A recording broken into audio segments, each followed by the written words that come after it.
କି କାମଟା କରିଛୁ କହିଥିଲି ମୋ ପାଖରେ ବାଲିଆ ପାଣି ଦେଖି କଲୁ ଆଉ କଣ ପିଲାମାନେ କେତେ କଣ କାମ କରୁଛନ୍ତି ମୁଁ ଗୋଟେ ଫର୍ମ ଆପ୍ଲାଏ କରୁଥିଲି ମୋବାଇଲ ଖେଚି ଖେଚିକି ଦିନ ଯାଉଛି ମୋବାଇଲ କଣ ତ କଣ ଖାଉଛ। ହ୍ୟାଲୋ ହାय ଦୋସ୍ତ ମୋର ଆପଣଙ୍କୁ ସ୍ୱାଗତ ୟୁଟ୍ୟୁବ ବ୍ଲଗ୍ ଟେକ୍ ଚ୍ୟାନେଲକୁ। ମୁଁ ଚାଲି ଏବେ ମକୁ ଦୋକାନକୁ ସାଦା ମସଲା ଆଉ ଲଙ୍କାଗୁଣ୍ଡ ଆଣିବା ପାଇଁ ଯାଇଥିଲୁ ଏବେ ଚନ୍ଦୁ ଭାଇ ଘରକୁ। ଚନ୍ଦୁ ଭାଇ ଦେଖନ୍ତୁ କେତେ ପରିଶ୍ରମ କରୁଛନ୍ତି, ତାଙ୍କ ଘର କାମ ହେଉଛି। ଭାଇ କ'ଣ କିଛି କହିବେ ଘର କାମ କ'ଣ ହେଉଛି? ଭାଇ ତମକୁ କିଛି ସରକାର ତରଫରୁ କିଛି ଦରକାର ସୁବିଧା? ଭାଇ ଭାଇଛି ମକୁ ପାଖକୁ ମସଲା ନେବାକୁ।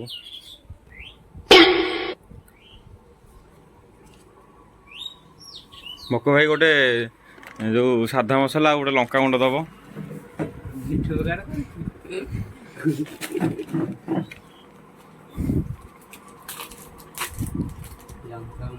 ହଁ ଲଙ୍କାଗୁଣ୍ଡ ସାଧା ମସଲା ଦେବ। ଆପଣଙ୍କୁ ଗୋଟେ ଗୋଟେ କରି କ'ଣ ଶୁଭୁନି?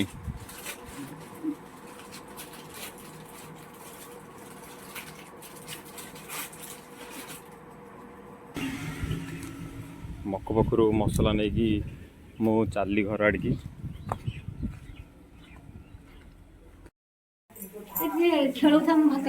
ବୋଉକୁ ମୁଁ ମସଲା ଦେଇଛି, ବୋଉ ମୋତେ କାମରେ ଲଗେଇ ଦେଉଛି।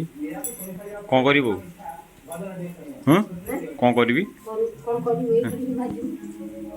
ଏଇଟା ମୁଁ ଭାଜୁଛି।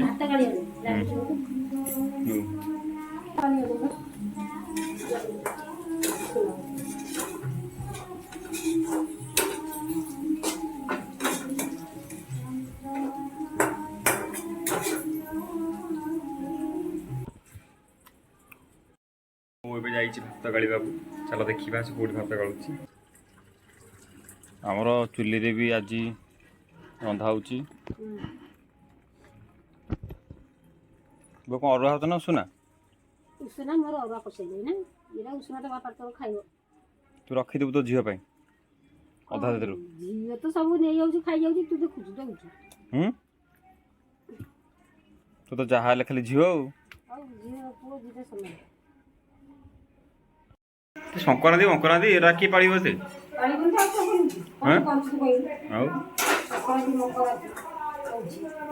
ଏ ଡେଉଁରିଆ ଧୋ ସିଏ ଗାଧା। ଡ୍ୟୁଟିର ଟାଇମିଂ ନାହିଁ ମୋର। ତୁ ଜାଣିବୁ କ'ଣ ବାହାରେ ରହିଲେ ଖାଇବି ଏକୁଟିଆ ଜାଣିବୁ।